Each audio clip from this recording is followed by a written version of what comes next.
Hey guys, I'm Anna, and today I'm going to show you how to fix Honeygrow mobile app not working. So first of all, you need to make sure you're running the latest version of the app. Open up App Store on your device, and then tap on this search icon in the bottom right corner. Then search for the Honeygrow app, and if you see this update button right next to the app name, simply tap on it to make sure you're running the latest version of the app. But if you still encounter this issue, then you need to clear App Cache.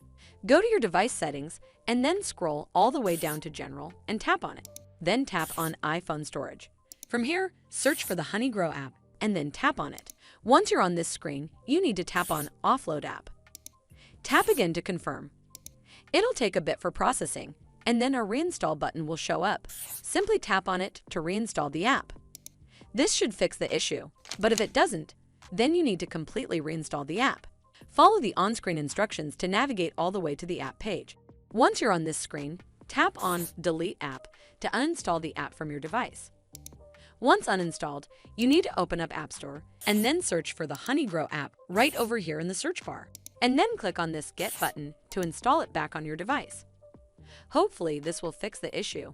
And if it did, then make sure you give this video a super thanks by clicking on this heart icon to help support the channel, and don't forget to hit that subscribe button. We'll see you in the next one.